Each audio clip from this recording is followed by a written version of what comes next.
Buenas tardes y bienvenidos, bienvenidas todas a esta nueva charla de la serie de experiencia ecológica andalusí, que corresponde, por supuesto, a la declaración del año 2023, año de la ecología andalusí, que el Círculo Intercultural Hispano-Árabe ha enunciado desde, por supuesto, el principio de año.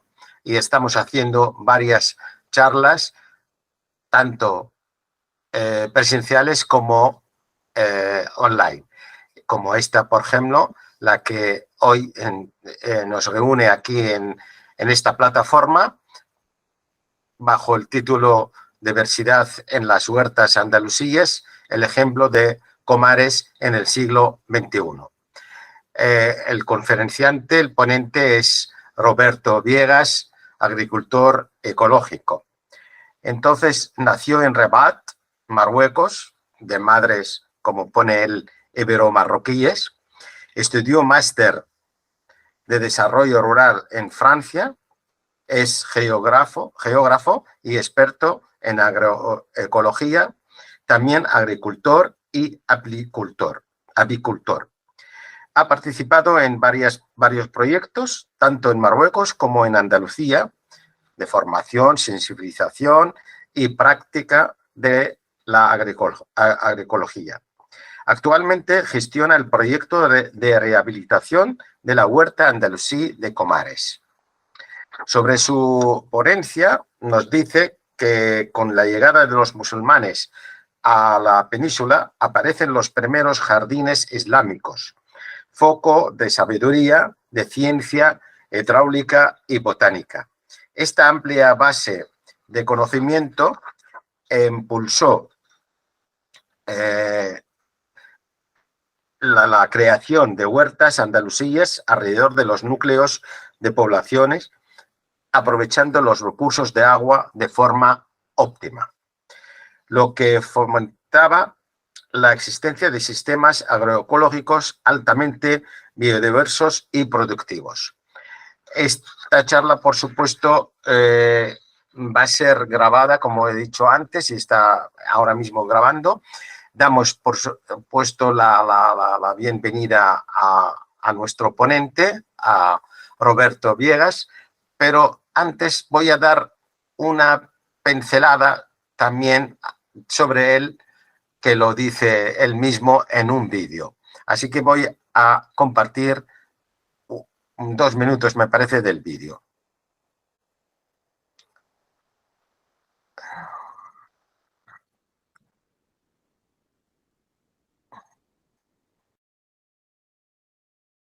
Me llamo Roberto, tengo 50 años y soy repoblador. Mis abuelos andaluces emigraron a Marruecos hace tiempo ya y yo he nacido ahí.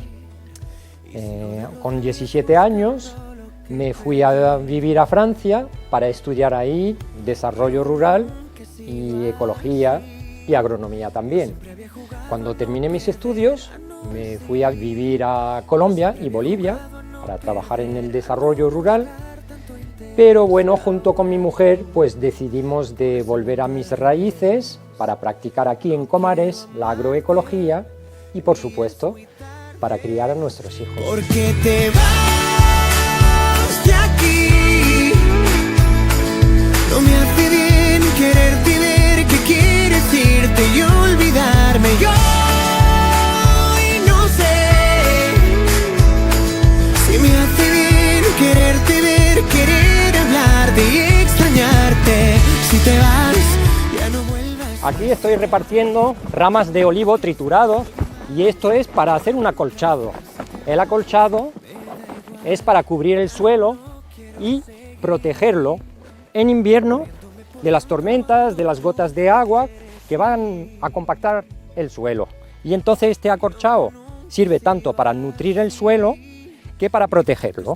En verano acolchamos también, no para proteger de la lluvia porque no llueve, sino que lo protegemos de la radiación solar. Entonces eso limita la evaporación, ahorra muchísima agua, pero sirve también para nutrir el suelo.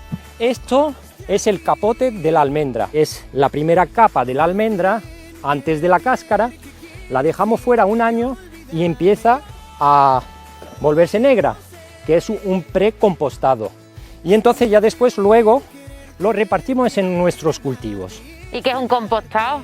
Un compostado es la degradación de la materia orgánica y eso es comida para las plantas, comida natural y muy fértil. Esto es una técnica típica de la agroecología, eso es mundial, digamos. Es una manera de cuidar la fertilidad de los suelos, cuidar los suelos, digamos. No sirve solo en los huertos, sino que sirve también en frutales, en olivar. Todo eso lo hemos probado en entornos muy áridos. ¿Cómo en qué sitio lo has probado? Pues lo he probado en varios sitios de Marruecos, donde hay una falta de agua tremenda. Esto es una introducción. Ahora le doy la palabra a Roberto y adelante.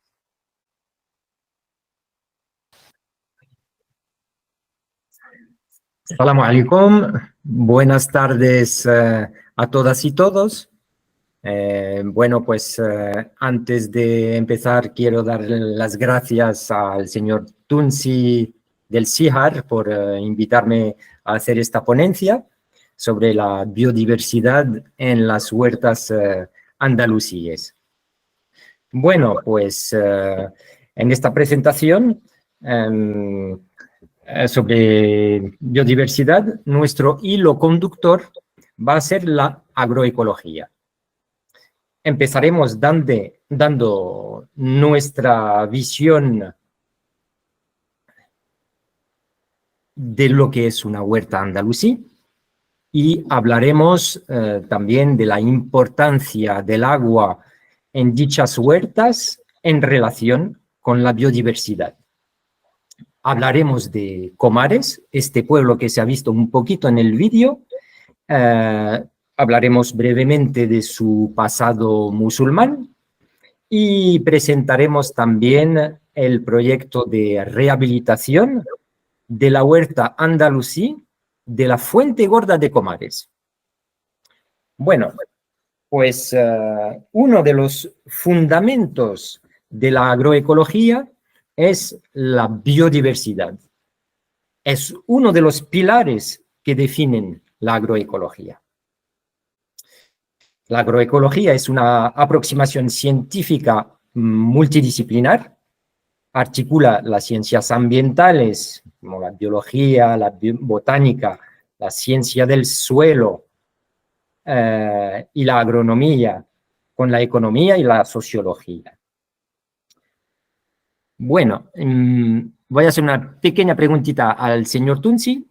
Le voy para poder presentar el PowerPoint. No sé si se ve el PowerPoint. Ahora no.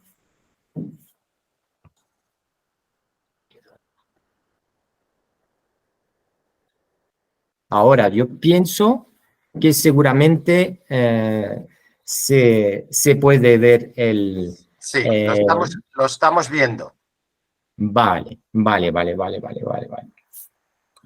Entonces, la agroecología se define como la ciencia, la práctica y el movimiento social de la aplicación de los procesos ecológicos en los sistemas de producción agrícola. La eficiencia en el uso de los recursos naturales es otro pilar de la agroecología. Una huerta andalusí es un ejemplo muy valioso de sistema agroecológico casi perfecto. En una huerta andalusí, la gestión del agua es altamente eficiente. Y es esta gestión del agua tan eficiente que permite que se crean dichas huertas. La agroecología se puede practicar en cualquier ámbito cultivable de nuestro planeta. Bueno, en un oasis, en los Andes, en un entorno mediterráneo. Podemos decir que durante el periodo medieval en la península ibérica se practicaba un tipo de agroecología en sus huertas. No estoy diciendo que la agroecología es una vuelta al pasado, y ya que esta aproximación se nutre siempre de los nuevos conocimientos científicos. De la misma manera, las huertas andalusíes evolucionaban con el aporte de las innovaciones científicas de la época. Como hemos dicho, la agroecología se caracteriza por su dimensión holística. Y dimensión holística la encontramos también en nuestra definición de una huerta andalusí. Bueno, pues vamos. Marhaba bikum y bienvenido en una huerta andalusí. Entonces, una huerta es un conjunto de jardines y huertos de regadío. Por supuesto, no hay huerta andalusí sin presencia del agua. Tampoco hay huerta andalusí sin el dominio del agua, sin ciencia hidráulica. Si tuviera que definir una huerta andalusí, en una palabra, usaría biodiversidad. Porque las huertas andalusíes son verdaderos islotes de biodiversidad o islas de biodiversidad cuando estas huertas son bastante grandes. Y no solo por la biodiversidad ahí cultivada, sino también por todos los elementos vivos que se instalan ahí, como aves, batracios, insectos, reptiles, hongos y bacterias propios de un suelo fértil. A finales del siglo VII, los combatientes árabes aniquilan el antiguo imperio persa. Este pueblo del desierto, de jinetes nómadas, que tanto le falta el agua, descubre los jardines persas, el paraíso prometido por el profeta Muhammad.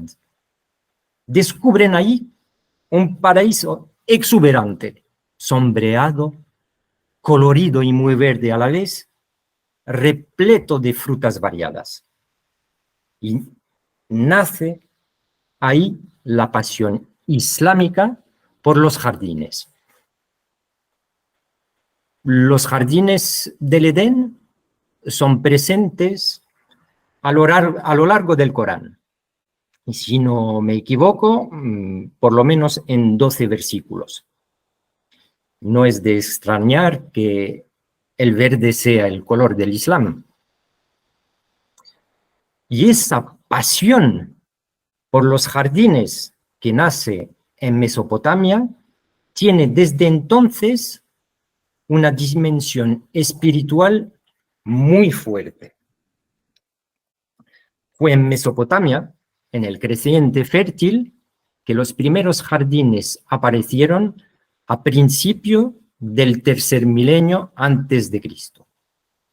Esos jardines persas forman la raíz ancestral de las huertas andalusíes. Bueno, volvemos al Andaluz. En las cercanías de casi todos los núcleos de población, el paisaje aparecía moteado de fincas de riego. Y aquellas fincas eran de cultivo comercial o de recreo, donde las cosechas eran esencialmente consumidas localmente. A menudo, cuando la disponibilidad en agua lo permitía, un conjunto de jardín-huertos existía. Es lo que llamamos una huerta andalusí, un conjunto de jardín-huerto. Y uso la palabra de jardín-huerto A propósito, normalmente un jardín y un huerto se diferencian considerando que en el primero predomina la dimensión estética y en el segundo más bien la función agrícola.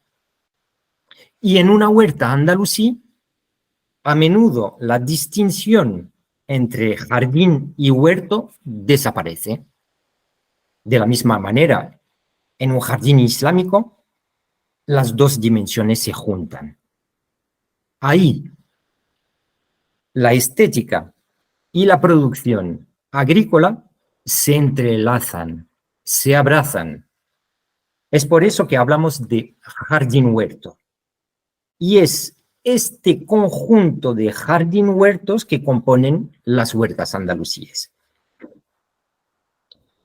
Al placer de la vista y del olfato se unió la producción agrícola, gracias a una sabia distribución del agua y toda una ciencia de aclimatación de especies botánicas nuevas.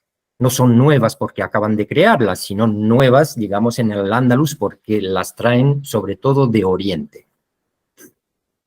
Aparte de pasión, cultivar la biodiversidad en los jardines islámicos y en las huertas andalusíes requiere, por supuesto, altos niveles de conocimientos teóricos y prácticos. Los conocimientos necesarios a la creación y a la gestión de una huerta andalusí provienen de la sabiduría desarrollada en el modelo de jardín islámico. Sin conocimientos amplios en hidráulica, agronomía y botánica, no hay huerta andalusí. Es el conjunto de conocimientos teóricos y prácticos desarrollados en los jardines islámicos que dieron lugar a la existencia de estas huertas. Y es esta concepción del jardín islámico que va a imprimir el carácter extremadamente biodiverso de las huertas andalusíes. A partir del siglo VIII, la tradición de los jardines islámicos, heredera de los jardines persas, se desarrolló en casi toda la península ibérica hasta el sur de Francia. En sus jardines, los árabes experimentaron técnicas agrícolas y realizaron grandes avances en botánica. Los jardines islámicos tenían una orientación científica, hortícola, poética, espiritual. En Andalucía, durante toda la época medieval, los jardines y las huertas compuestas de jardín-huertos eran lugares de creatividad. Este conjunto de jardines era destinado generalmente a la producción de alimentos para el autoconsumo y para la población local. Pero no son solo espacios de producción agrícola, son también espacios de recreo para las familias que las cultivan. Y para algunos impulsan maravillosas expresiones poéticas. Tanto el estilo del jardín islámico como el desarrollo de las huertas andalusíes fueron íntimamente relacionados con la revolución científica, técnica, urbanística y artística que tuvo lugar entre el siglo VIII y el siglo XI. Durante este periodo se experimentó muchísimo con la plantación de numerosas especies exóticas. Los cítricos fueron otras de las muchas aportaciones que los árabes introdujeron en la agricultura de Al-Ándalus. Bueno, es posible que haya dado una pequeña impresión de confusión entre jardín islámico y jardín huerto que componen las huertas andalusíes. uno se nutre del otro en temas de gestión de la biodiversidad, en técnicas de dominio del recurso agua. Y los dos son lugares de experimentación, pero son muy diferentes, digamos, a nivel de su diseño. El jardín islámico clásico es muy geométrico, cuadrangular, cercado de muros. Sin embargo, los jardín huerta son muy adaptados a la orografía, al terreno. Cuando hay mucha pendiente, se hacen aterrazamiento con muros de piedra seca, que a menudo son verdaderas obras de arte. Allí se esconden las lagartijas tan afectadas hoy en día por el cambio climático. Pues bien, la actividad agrícola se mezclaba con la transformación artística de la naturaleza en beneficio del ecosistema.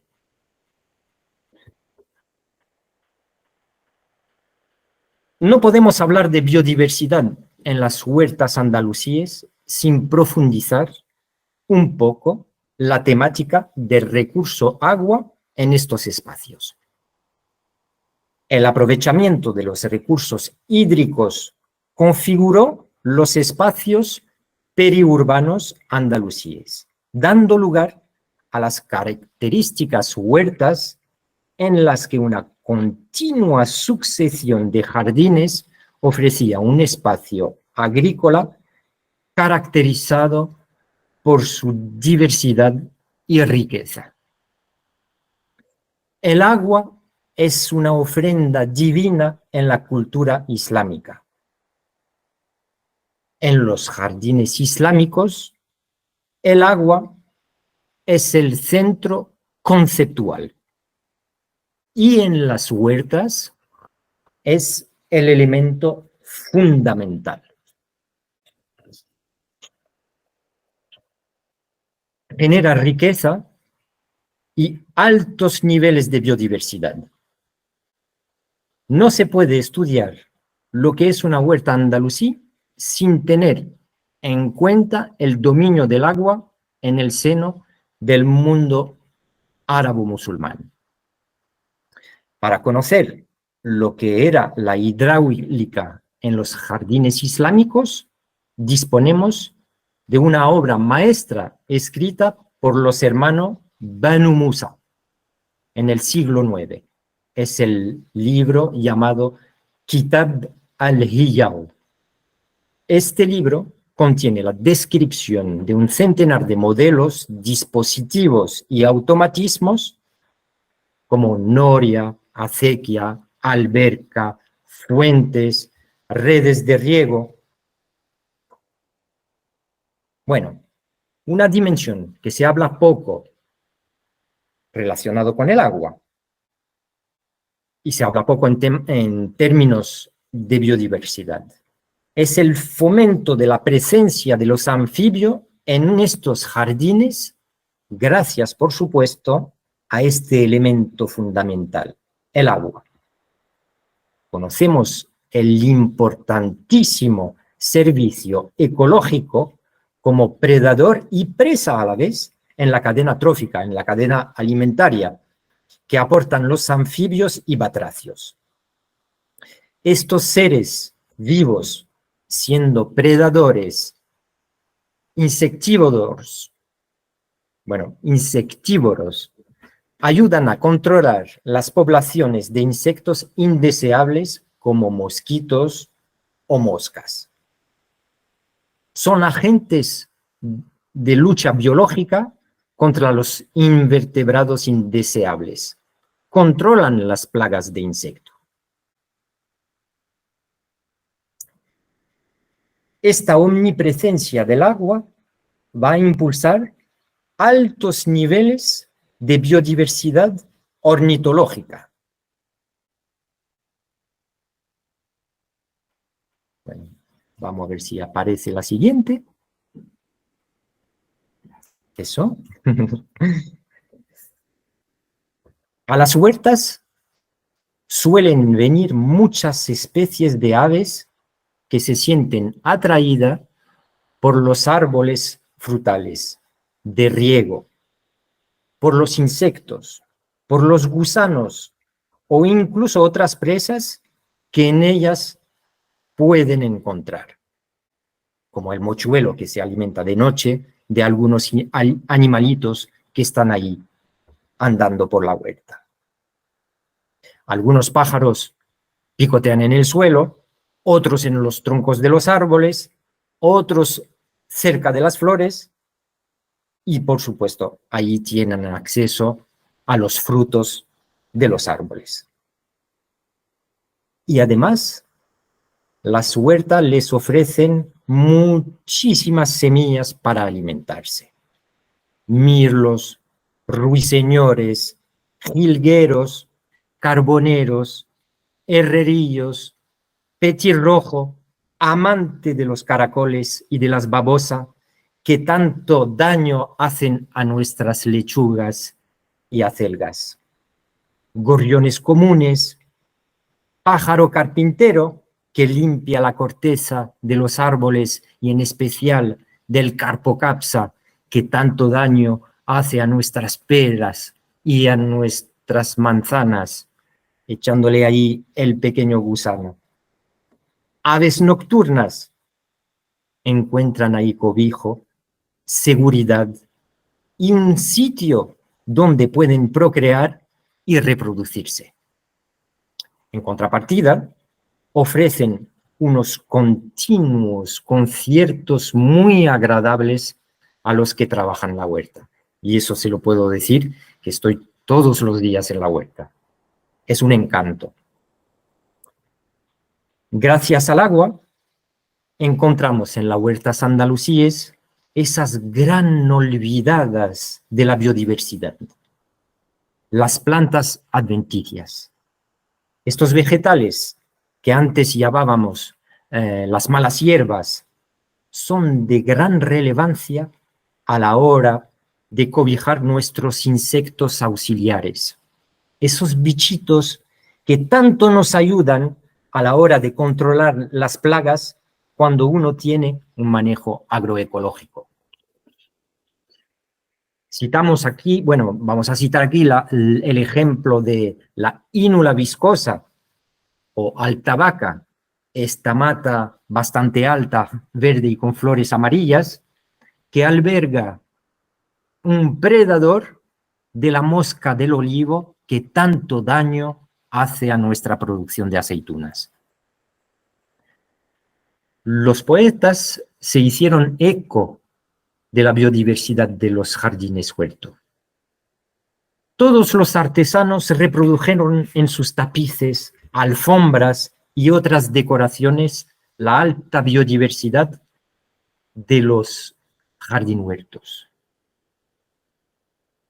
Y tenemos alguna idea de cómo eran esos jardines huertos por los versos que alaban la diversidad de sus flores, rosas, lirios, jazmines, amapolas, margaritas, narcisos, violetas.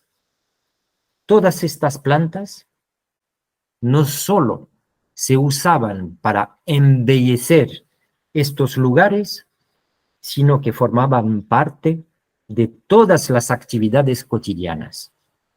Por supuesto, eran la base esencial de la medicina como materia prima, pero también servían para la elaboración de cosméticos, de tejidos, de muebles, y por supuesto, ahí salía la materia prima para abastecer la muy elaborada gastronomía. La industria conservera, jarabes, almíbares, ungüentos, todo se mezclaba. Poesía, plantas, medicina, filosofía, espiritualidad, olores, sabores, vistas, tacto, técnicas. El jardín huerto se desarrolló de la manera sublime.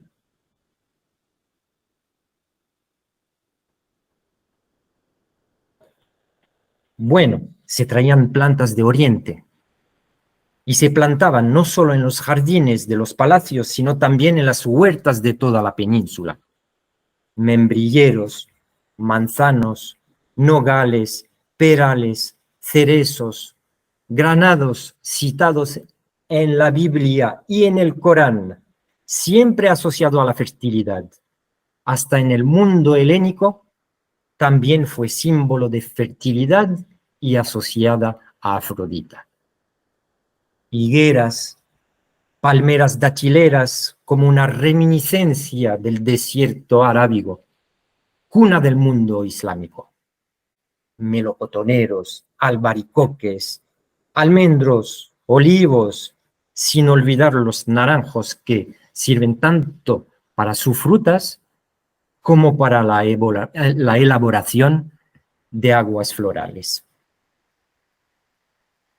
Sin olvidar tampoco los morales que permitían la elaboración de la seda gracias al uso de sus hojas para alimentar a los gusanos de seda.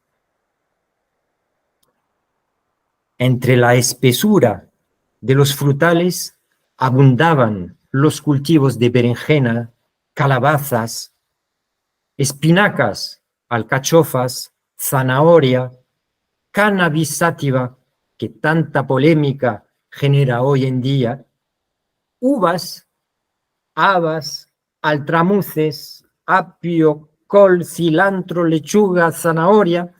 Bueno, una diversidad cultivada increíble.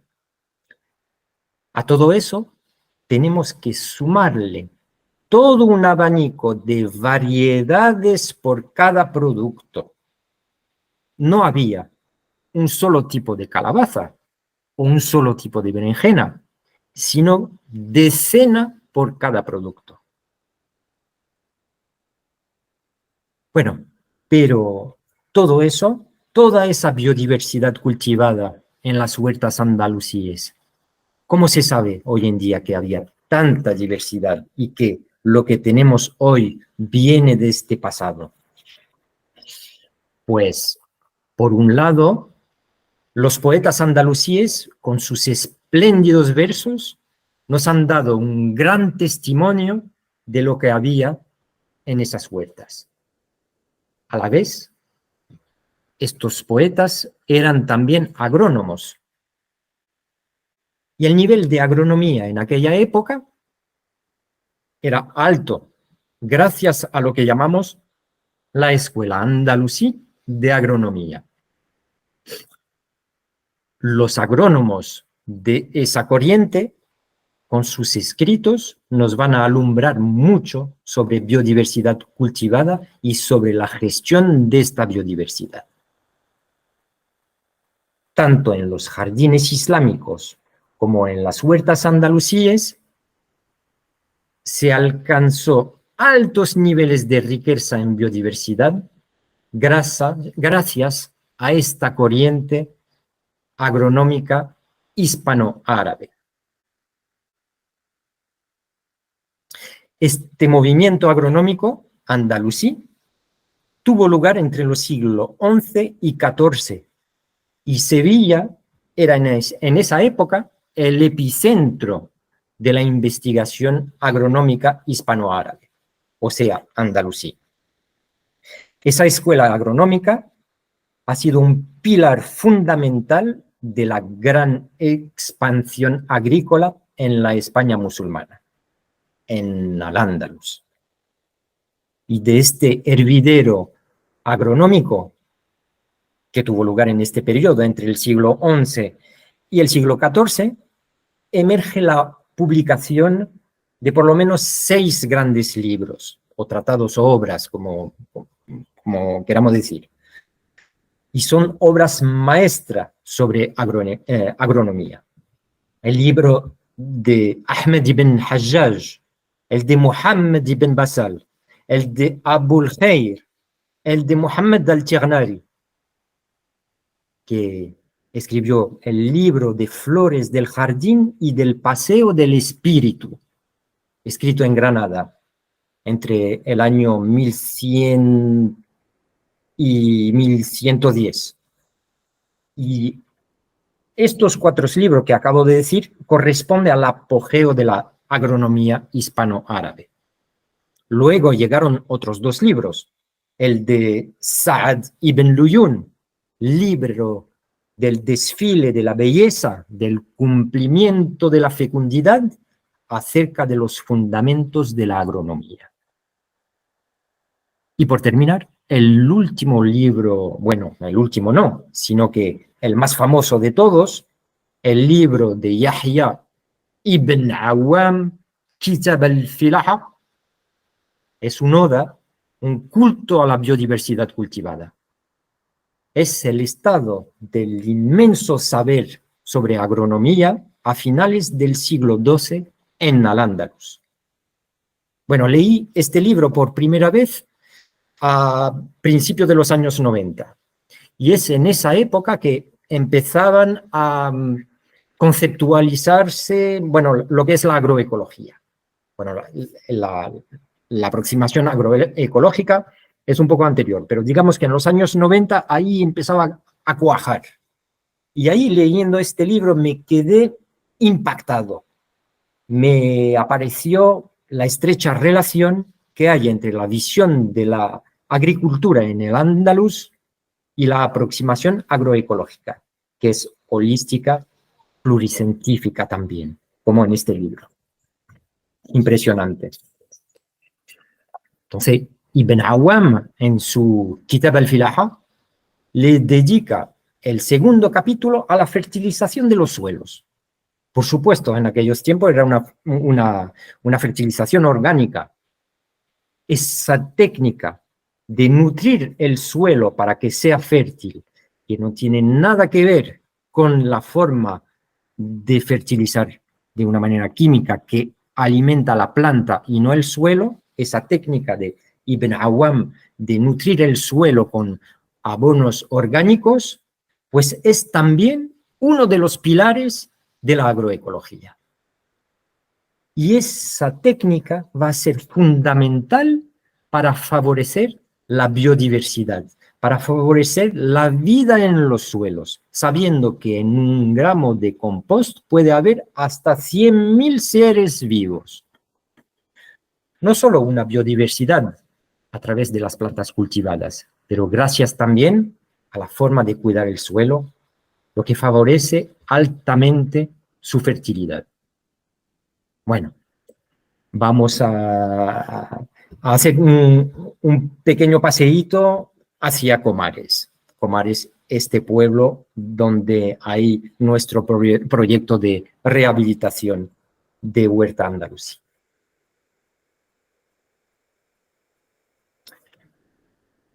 Bueno, Comares es durante el periodo islámico, digamos, realmente que se erige. Antes de este periodo, el asentamiento humano estaba más bien en Masmuyar, a unos 3 o 4 kilómetros. La etimología de Comares no se explica a través de la lengua árabe. A pesar de las especulaciones, no se sabe el origen de su nombre. Es lo que hace pensar que su origen es anterior a la llegada de los musulmanes en la península. Pero bueno, es durante el periodo islámico que Comares toma relevancia. Este pueblo está situado al extremo sur de la península ibérica, a pocos kilómetros de la costa mediterránea. Está ubicado en el corazón de la comarca malagueña de la Asarquía o Sharquía. Cuando uno atraviesa el estrecho de Gibraltar y que llega a la península, hacia el oriente, hacia al-Sharq, se va a por la comarca de Al-Sharqiyya, la oriental. El territorio de Comares es muy abrupto y el pueblo se eleva sobre una peña caliza a 700 metros de altura. Tiene vistas absolutamente impresionantes desde lo alto sobre el mar Mediterráneo y sobre las sierras Tejeda y Almijara, dirección Granada.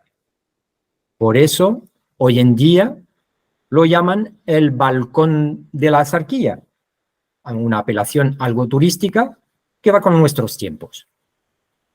Pero durante el periodo medieval, con su fortaleza impresionante, era más bien un bastión que un balcón. Y se llamaban Hisn al-Kumarish, o sea, la fortaleza de Comares.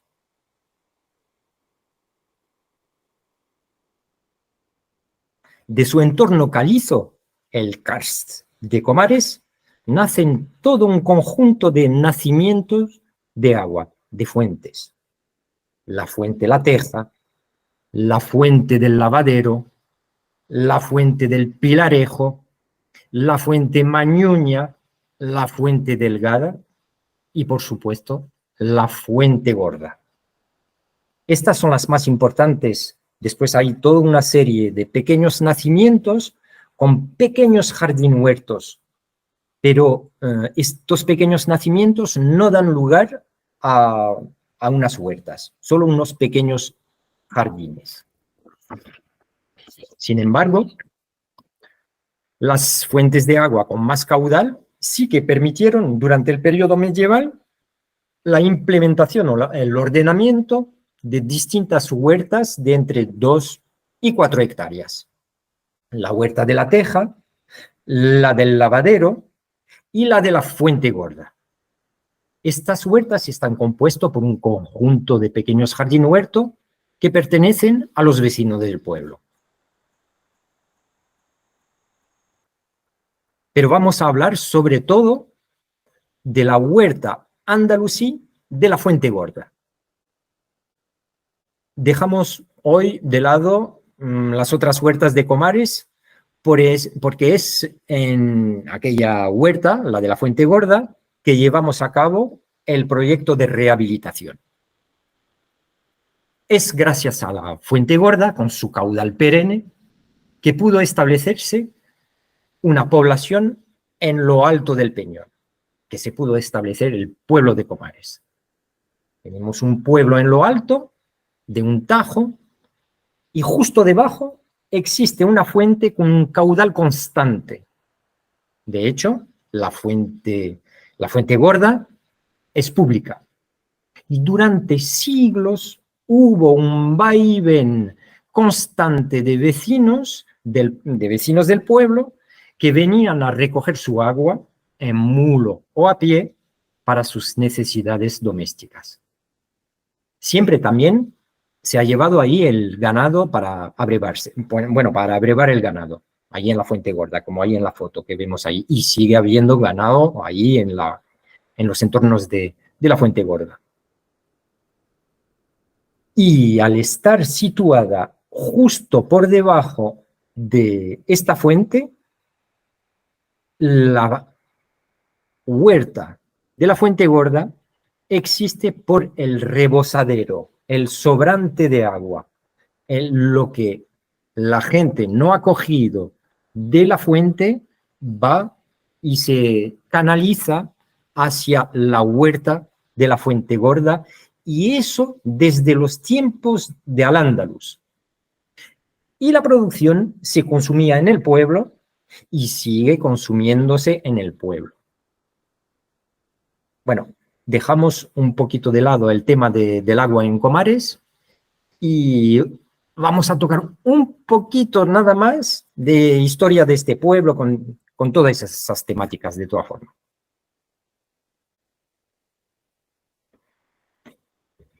Se puede hablar mucho de la importancia estratégica que tuvo Comares en Al-Ándalus, pero no es el objeto de esta ponencia.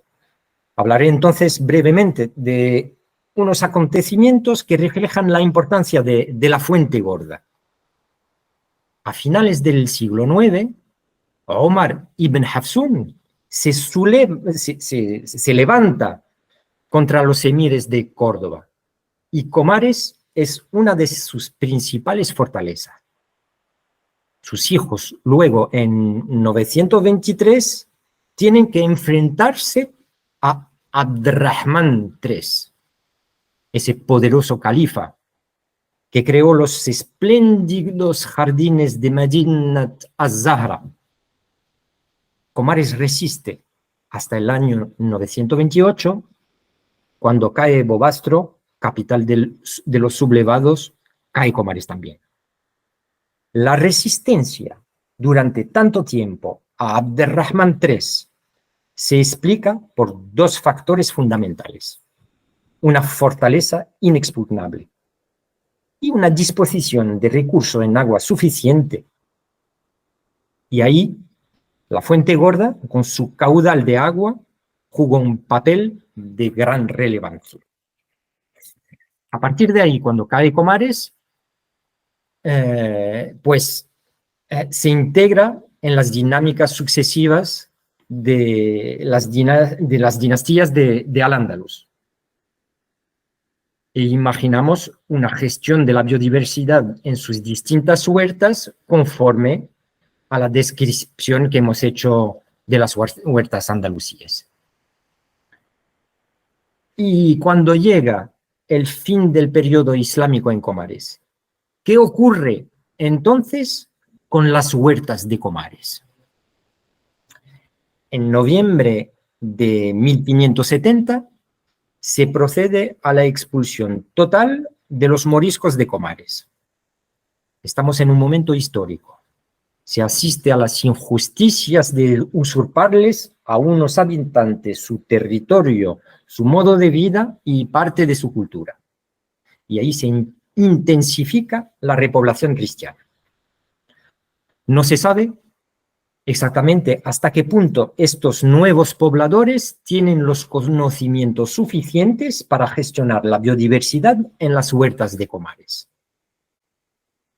Por otro lado, gracias a distintos archivos históricos, como los registros de permisos de arma, por ejemplo, sabemos que vivían en el pueblo varias decenas de cristianos antiguos antes de la expulsión de los moriscos en 1570.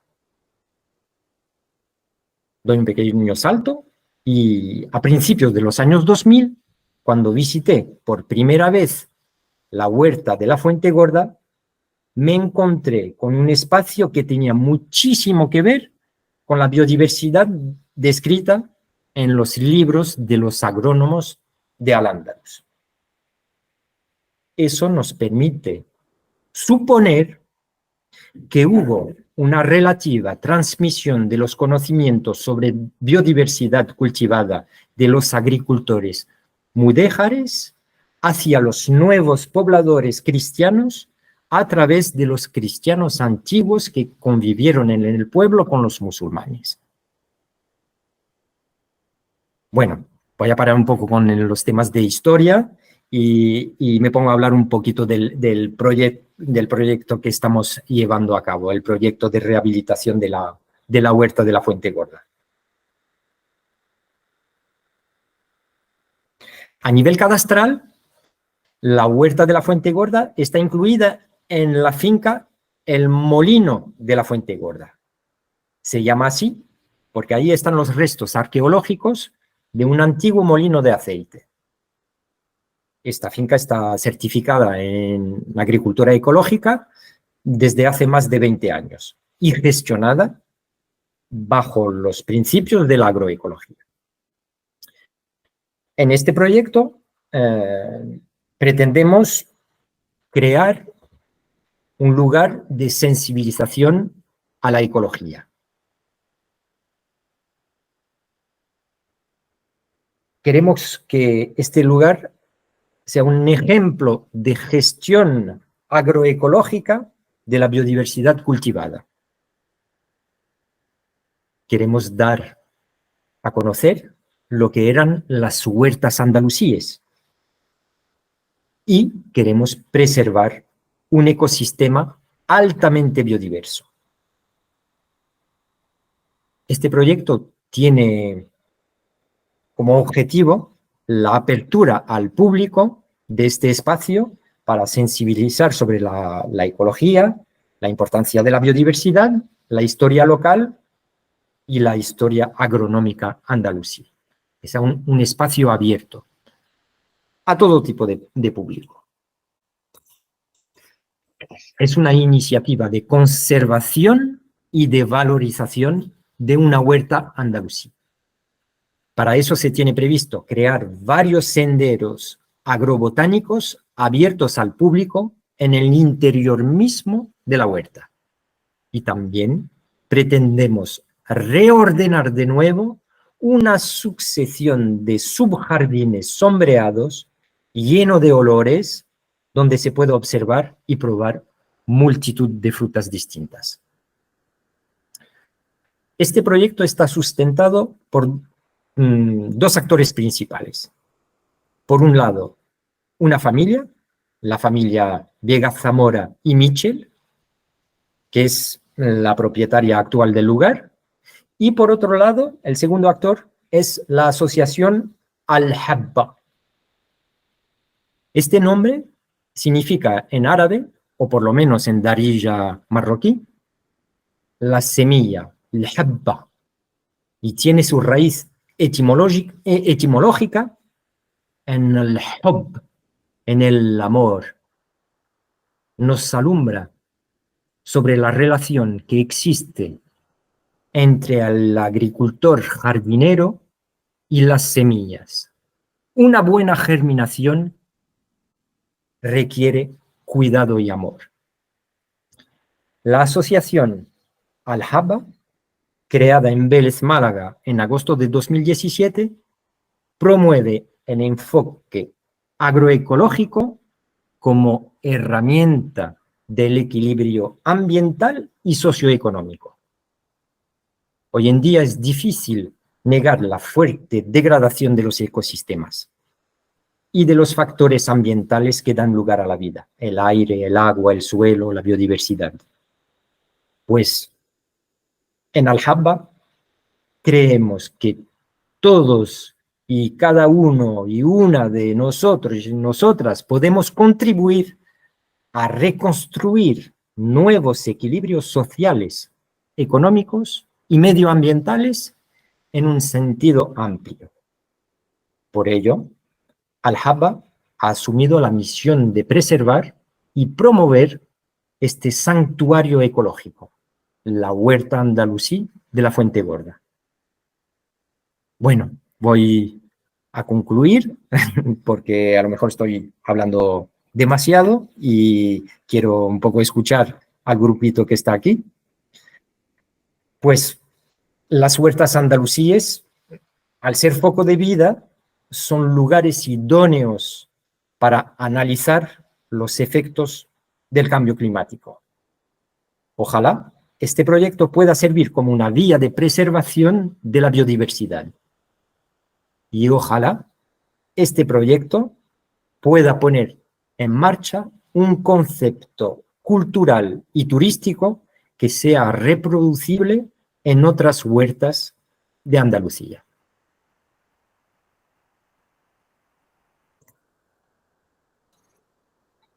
Bueno, pues vamos a ver cómo reaccionan las amigas y los amigos. Muy bien, muchísimas gracias. Desde luego es súper interesante. He leído hace unos días sobre el gusano, que lo que hace en el humus, ¿no? En la tierra. Me gustaría ampliarme un poquito sobre este bicho tan pequeño y parece ser que da un gran servicio. Sí, ¿debo contestar o a lo mejor hay en el público No, personas contesta, que... Bueno, vamos ya. Sí, pues entonces las lombrices, estas tan fundamentales en la vida de los suelos, pues se alimenta de materia orgánica y comiendo, bueno, simplificando, estas lombrices van comiendo todo tipo de materia orgánica, las hojas, los pequeños trocitos de madera o todo tipo de materia orgánica, la van comiendo y con su aparato digestivo producen un abono orgánico de altísima calidad. Y entonces, bueno, pues en muchas fincas agroecológicas hasta se ve como un ganado. Hay un sitio donde alimentamos esas lombrices y producimos ahí un tipo de abono que después pues vamos poniendo en las fincas. Y, por supuesto, para no hablar mucho, demasiado, hay que favorecer, por supuesto, la presencia natural de las lombrices en el suelo, más allá del sitio donde las cultivamos o las cuidamos, digamos.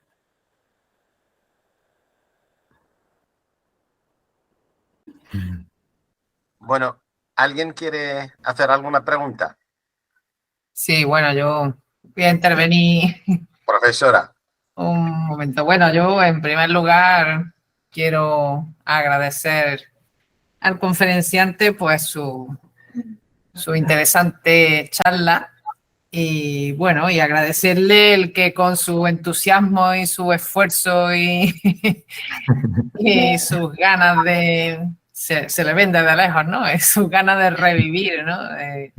Pues los conocimientos y las técnicas del pasado que se demuestran una vez más que están absolutamente en vigor en el presente, ¿no? Y que tenemos que recuperarlas efectivamente para poder recuperar los suelos tan, en fin, tan desgastados por cuestiones químicas, ¿no? Yo le quería hacer una pregunta. Me gustaría saber en qué momento está ahora el proyecto. Es decir, ¿está en su inicio? ¿Lleva ya mucho desarrollo? ¿Cuándo piensan que ese proyecto puede ya abrirse al público? Porque la verdad, estaría muy bien ir a verlo en cuanto que estuviera abierto al público. Sí, bueno, pues es una pregunta muy interesante y tiene varias respuestas. Bueno, pues este proyecto realmente pues ha empezado con la familia anterior, los anteriores dueños, ¿no? que impulsaron una primera fase de rehabilitación de la huerta y preservaron esta huerta como un espacio ecológico, digamos. Pero bueno, hubo un paréntesis y ya después esta familia nos propusieron de gestionarla, porque habíamos trabajado ahí a principios de los años 2000, cuando hubo esa primera rehabilitación. Y actualmente, pues, está más centrado en este objetivo de abrirlo al público para todo lo que hemos dicho, y entonces a veces se abre, organizamos jornadas para la visita de la huerta, pero todavía no está organizada como un espacio abierto de una manera continua. Una de las razones, uno de los motivos es el tema de la financiación, digamos, del dinero para poder ordenarlo bien y que sea un espacio abierto oficialmente, no solo a nivel asociativo y eso. Desde septiembre pasado ya le hemos pisado al acelerador. Vamos mucho más fuerte, metemos todos los medios a disposición y entonces vamos a buscar también los medios para cerrar el círculo y ya abrir ya por fin. ¿Pero cuenta con mucha financiación o simplemente la asociación Al-Habba y la propia familia o, no sé, la Diputación de Málaga o el organismo está interesado? Bueno, pues para decirle realmente, actualmente tenemos 2 hijos que están en Sudamérica y por trabajo en organismos, digamos, internacionales. Y vuelven dentro de un mes para dar el apoyo para conseguir a través de organismos financiación para el proyecto. Entonces, bueno, pues el refuerzo viene, pero el dinero todavía no está. Vamos a sellar los proyectos para presentarlos y a ver si conseguimos los medios para darle este último impulso para que se pueda abrir. Qué pena que el dinero siempre se pone sobre todas las cosas. Bueno, ¿alguien más quiere intervenir? Gabriela, desde Argentina. A mí me gustaría preguntarle con este sistema de terrazas si hay una lógica de plantación para aprovechar más el riego, o si es un riego constante, o si hay, porque los incas, por ejemplo, hacían así y plantaban acá lo que más riego, más agua necesitaban, al revés, lo que menos necesitaba y escurría rápido, y abajo ponían lo que más requería agua. Si ustedes ya tienen una estructura de plantación o es biodiversa, o sea, como que mezclan, no sé, eso. Bueno, lo que estamos haciendo realmente es más bien a través de esa biodiversidad y esos pisos de vegetación que estamos actuando. Porque actualmente el sistema de riego se hace por goteo, ¿no? Antiguamente en esta huerta andalusí se hacía a manta, como se dice, ¿no? La alberca se abría y de golpe ahí iba el agua inundando las distintas terrazas. Pero hoy en día, por la temática de las sequías, de la falta del agua, pues entonces a principios de los años 2000 ahí hemos cambiado el sistema de riego por un sistema de goteo que es más eficiente, pero que tiene también sus inconvenientes, ¿no? Porque, bueno, pues no voy a entrar en detalles técnicos, pero el sistema de riego a manta también tenía, y se aparentaba con lo que tú dices, ¿no? De esas ventajas que tenía. Y entonces ahí se tenía que elegir los tipos de árboles y de plantas según dónde llegaba el riego. Hoy en día tenemos un pequeño problemita en la huerta de la Fuente Gorda, es que una parte del agua, el rebozadero, va hacia la huerta, pero cuando hay tormentas o hay cantidad de agua que sale, mucha cantidad por la fuente, se ha hecho un carril municipal, digamos, y la cuneta del carril desvía el agua que antiguamente venía a manta en la huerta. Entonces es un pequeño problema y que tenemos que solucionar con el ayuntamiento para que de nuevo el agua que se pierde en la cuneta de la carretera pueda dirigirse hacia la huerta y hacer como plantaciones de demostración, como lo que tú dices, ¿no? Mezclar los sistemas, digamos, didácticos y demostrativos. Los que van por goteo, con su eficiencia, y otras zonas que serían como lo que estás diciendo. Entonces, estoy entendiendo que en esta fuente, alrededor de lo que son las huertas, no había acequias. Sí había acequias, pero de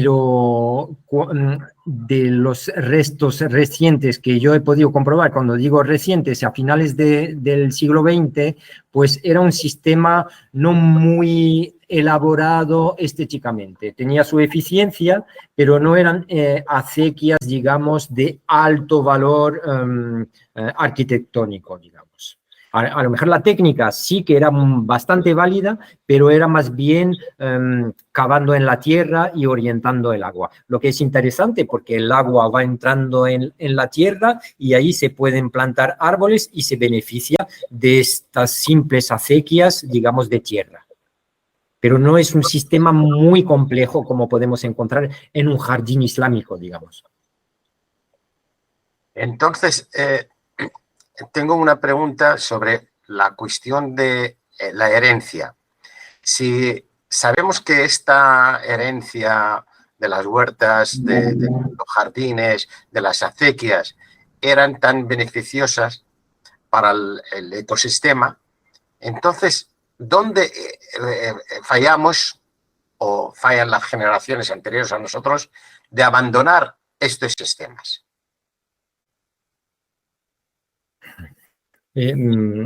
Personalmente yo creo que se abandonó todo el sistema, no solo el sistema de riego, sino una forma de vivir muy relacionada con la tierra y los distintos elementos del ecosistema, porque la gente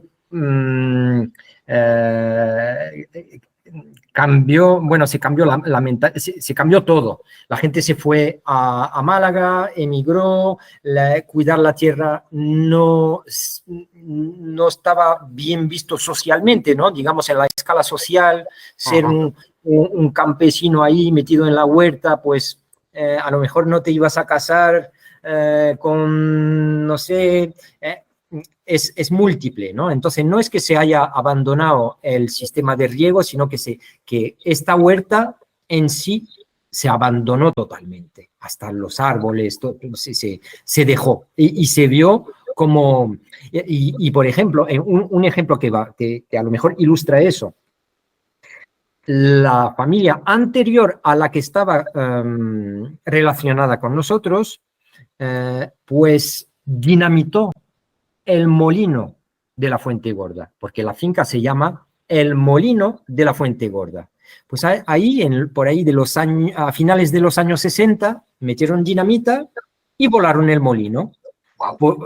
Porque eso eran cosas antiguas, no servía eso. Y entonces, hoy en día hay restos de este molino, ¿no? Y por lo menos la piedra de la almazara y todo está ahí en su sitio. Pero el molino voló. Y entonces voló como voló todo el sistema antiguo. Y voló la acequia, voló el molino, volaron los árboles, voló casi todo. Pero había restos, ¿no? Porque cuando yo la descubrí, vi ahí todavía esa biodiversidad. Era como el final. Y ahí en el pueblo la gente me dice, pero Roberto, ¿qué haces tú en esa finca? En esa finca, ¿qué haces tú ahí? No es por presumir de nada, pero me dicen, mira, con lo que sabes, ¿qué haces tú aquí? No es tu sitio. Y yo voy y te voy a contestar un poquito, Abdu, cuando hablaste del dinero. El dinero no lo hace todo. Hace falta pasión, hace falta gustarle a uno estar ahí. Y es lo que ha permitido mantener esta huerta hasta ahora. Por supuesto, ahora falta un dinero para el último tramo, pero no es el dinero que ha permitido donde hemos llegado. De esto puedo yo confirmar por lo que hacemos nosotros en CIAR. Entonces, este proyecto va a servir para otros proyectos futuros, para otras zonas. Es lo que queremos conseguir, que sea un modelo, que sea una cosa atractiva, que funcione, que en el pueblo vean que eso atrae gente, pero no solo gente para consumir un producto cultural o un producto turístico, sino que realmente interesa, llama la atención, la gente se dé cuenta que es una cosa interesante y que no solo a través de las visitas, sino de la producción, un todo, ¿no? Ahí. Y entonces, si podemos, no demostrar, no es exactamente la palabra, pero si vamos creando un lugar que atrae a la gente, y que técnicamente vamos demostrando bastante cosas, intentaremos de apoyar otras iniciativas o por lo menos que sea un modelo reproductible de rehabilitación de otras huertas andalusíes a través del territorio de Andalucía o otros sitios del mundo, que no importa tampoco. Perfecto. Pues si no hay ninguna pregunta más, lo vamos dejando aquí. Si quieres... ay, perdón, Julia.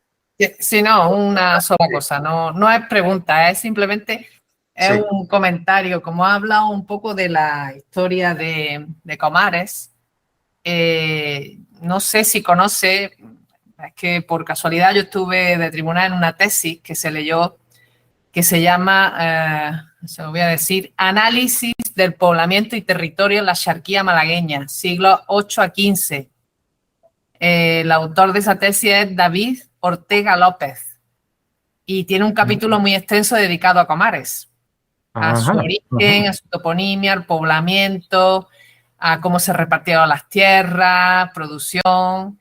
Entonces, esa tesis está en el repositorio de la UGR, de la Universidad de Granada, o sea que si le interesa, pues no tiene nada más que poner el nombre, David Ortega López, y él leyó la tesis no hace mucho, la tesis es del 2021, se leyó aquí en la Universidad de Granada en 2021 y se llama así, Análisis del poblamiento y territorio en la Xarquía malagueña, siglo VIII al XV, pero sabiendo el nombre del doctorando, ya doctor, que es David Ortega López, pues lo puede buscar dentro de la biblioteca de la UGR en las tesis que están digitalizadas y yo creo que le puede interesar para ampliar el conocimiento de los orígenes del pueblo y de todo lo que, cómo se desarrolló ese poblamiento en la Edad Media.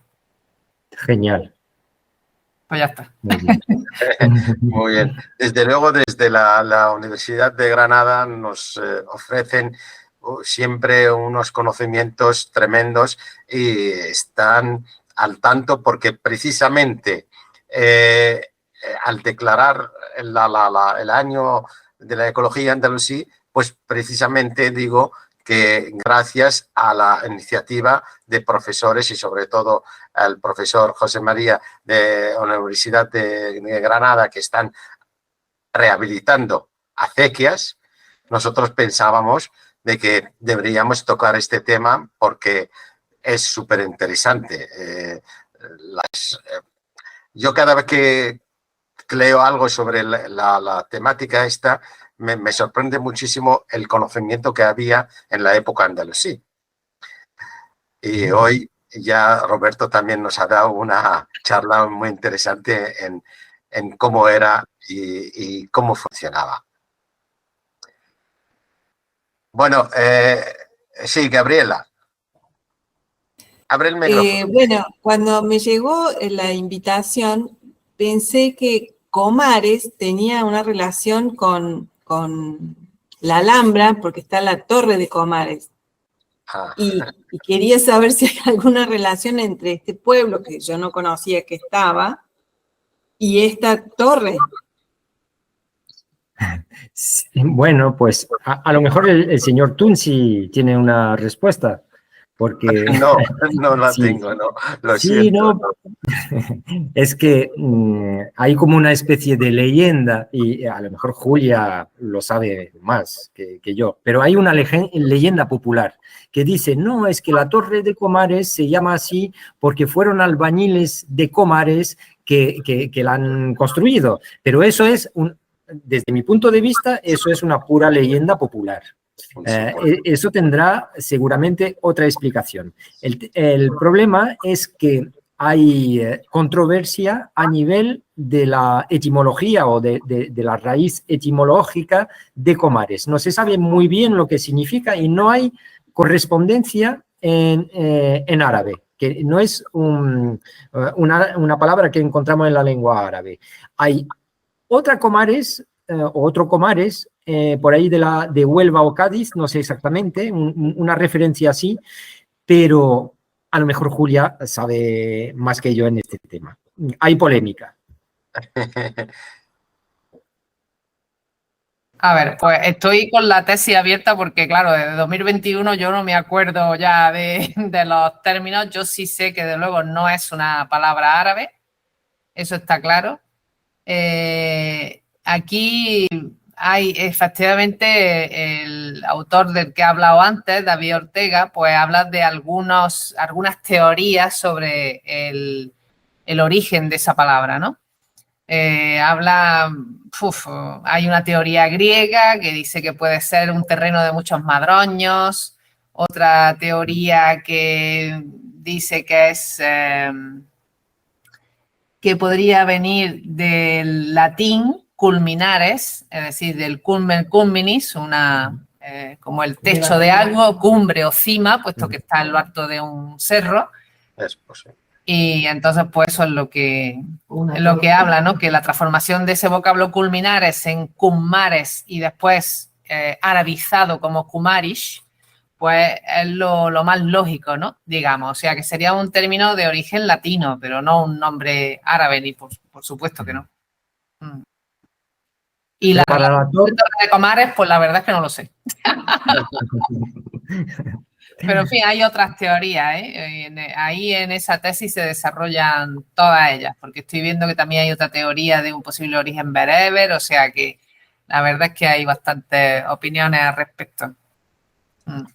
Se han cambiado tanto los términos, las palabras, las pronunciaciones, que es muy difícil yo, teniendo el árabe como idioma materno, muchas veces me encuentro con que algunas palabras, si las digo en árabe, y parece ser que suenan así, pero no, luego cuando investigas resulta que no es para nada.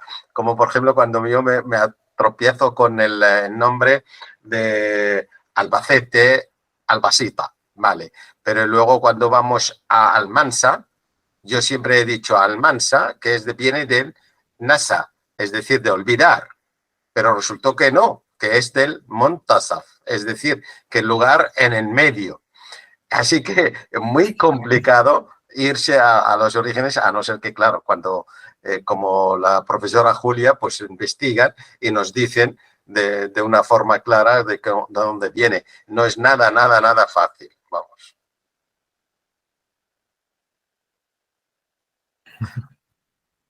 Muy bien, pues aquí lo dejamos, Roberto, y todos y todas. Estamos encantados de haber escuchado y haber participado en esta charla tan interesante y conocer cada día más sobre nuestro pasado. Esta historia que, como digo yo, no es de los árabes, es historia del pueblo español, y los árabes nosotros hemos heredado un legado cultural como lo han heredado muchísima gente en el mundo, también en Sudamérica. Ahora hay un entusiasmo que me contaron el otro día tremendo en Sudamérica de orígenes andalusíes. Hay muchos sudamericanos que están diciendo yo soy andalusí. Entonces te quedas como maravillado, ¿no? Dice, ¿cómo ha llegado hasta ahí? Pues claro, la historia es la historia y la herencia cultural es fantástica, y como la cultura no hay otra cosa tan igual, y admiro a todas las personas estudiosas como Roberto, como la profesora Julia y otros muchísimos que estudian esta herencia tan rica y que nos ilustra de verdad de conocer en nuestro medio, y sobre todo aquí que tratamos la ecología. Muchísimas gracias a todos y todas, y hasta la próxima.